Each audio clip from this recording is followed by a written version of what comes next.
जय माताजी मित्रों, जय श्री कृष्ण।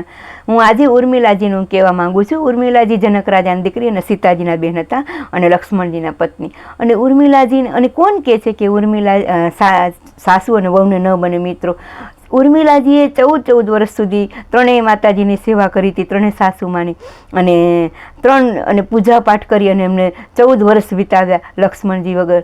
અને લક્ષ્મણજી યારે એમને આવું જાવું હતું, પણ લક્ષ્મણજી બોલ્યા કે જો તમે આવશો તો રામને સીતા માતા અને રામને સીતામાં પૂજામાં મારે વિઘન પડશે, તો તમે માતાની સેવા કરવા માટે ઉર્મિલાજી તમે અહીંયા રહ્યો અયોધ્યામાં। અને એ ઉર્મિલાજીએ 14 વર્ષ સુધી સેવા કરી માતાને। દશરથ રાજાને બી એક વખત કહેવા લાગ્યા ઉર્મિલાજી કે ચિંતા ન કરો પિતાજી, હમણાં 14 વર્ષ વીતી જશે ને હમણાં આવી જશે રામને લક્ષ્મણજીને બધા વનથી। અને એક વખત કઈ માતાજી નારાજ થઈને બેઠા હતા ત્યારે ઉર્મિલા જઈ અને કહેવા માંડ્યા કે માં તમે શું કરો, આ બધું કામ કરો છો, નારાજ થાવ છો? અમે ત્રણેય છીએ ને, અમે તમારી વહુ જ છીએ, તમે તમારી સેવામાં જ છીએ માતાજી। એટલું તો બધાને ત્રણેય માતાજીને આશ્વાસન આપતા ઉર્મિલાજીનું પાત્ર મિત્રો કહું ને તો ઉર્મિલાજીએ સહનશક્તિ બહુ કરી છે।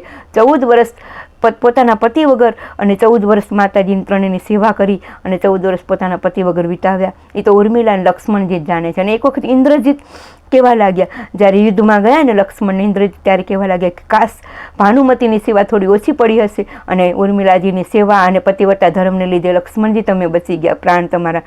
ઉર્મિલાની સેવાને લીધે લક્ષ્મણજીના પ્રાણ બચી ગયા। અને એક વખત નિંદ્રા રાણી આવવા માંડ્યા તો નિંદ્રા રાણી લક્ષ્મણજી કને આવવા લાગ્યા તો લક્ષ્મણજી બોલે છે કે નિંદ્રા તું મારી કને નહીં આવ, કેમ કે મને રામ ને સીતાની પૂજામાં અને સેવામાં મને વિઘન પડશે, તો તું ઉર્મિલાજી કને જાવ। ત્યારે ઉર્મિલાજી કને નિંદ્રા રાણી કહે છે કે મને લક્ષ્મણે પાછી વારી છે। તો નિંદ્રા રાણી કહે છે કે ઉર્મિલાને કહે છે, ઉર્મિલા હું તારી કને રહું? ત્યારે ઉર્મિલાજી કહે છે કે નિંદ્રા મને ભલે રહ્યો, પણ મારા પતિને વિઘન સેવામાં પૂજામાં વિઘન ન પડે, રામને સીતાની પૂજાની સેવામાં। એ આપણા ઉર્મિલાજી પતિવ્રતા ધર્મનું બહુ જ, અને 14 વર્ષ સુધી એમને ઉમરા ઉપર માતાજીની પૂજા અને તપને લીધે એને 14 વર્ષ વિતાવ્યા દે।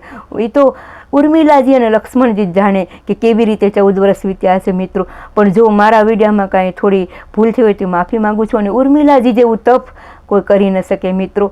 અને ઉર્મિલાજીનું પાત્ર ભલે રામાયણમાં ઓછું છે, પણ આપણે રામાયણના અનેક પાત્રોને આપણે આગળ લઈ આવવાના છે અને બધાએ એટલો સાસુ વહુની સેવાનું અને બધો એમને લાભ લીધો છે।